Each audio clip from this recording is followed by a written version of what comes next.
गांव की सुबह शांत थी, पर अर्जुन का मन हलचल से भरा हुआ था। मंदिर की घंटियां बज रही थीं, लेकिन उसके भीतर एक खालीपन था। वह सोचता था, क्या सच में यही भक्ति है? पूजा, उपासना और दिखावा। एक दिन गांव में संत रामपाल जी महाराज आए। उनकी आंखों में अजीब सा तेज और चेहरे पर सच्चाई की चमक थी। अर्जुन ने उनकी सभा में बैठकर सुना। सच्चा भक्ति वही है जिसमें आत्मा की शुद्धि और ईश्वर का वास्तविक ज्ञान हो।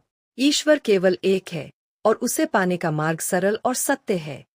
जैसे ही अर्जुन ने उनके उपदेशों को अपने हृदय में उतारा, उसके जीवन में बदलाव आने लगा। रात में जब वह चांदनी में अपने घर की छत पर बैठा, उसे महसूस हुआ कि मन हल्का और शांत हो गया है। अब वह झूठे रिवाजों और अंधविश्वास में फंसता नहीं था।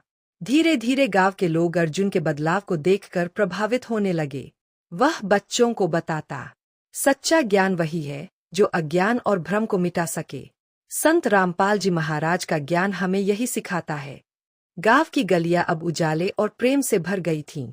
लोग पहले से अधिक जागरूक हो गए। झूठे रीति रिवाज कम हुए। लोग ईश्वर के वास्तविक स्वरूप को समझने लगे। समय के साथ यह ज्ञान गांव से शहरों और फिर पूरे देश में फैलने लगा।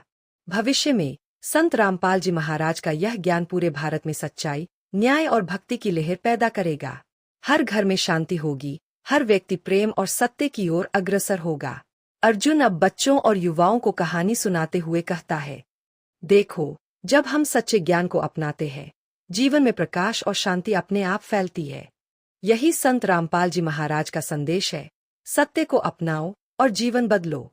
और इस प्रकार उनके ज्ञान से भारत का हर कोना उजाले और सत्य से भर जाएगा, और लोग अंधविश्वास और भ्रम से मुक्त होकर वास्तविक भक्ति और जीवन की सच्चाई को अपनाएंगे।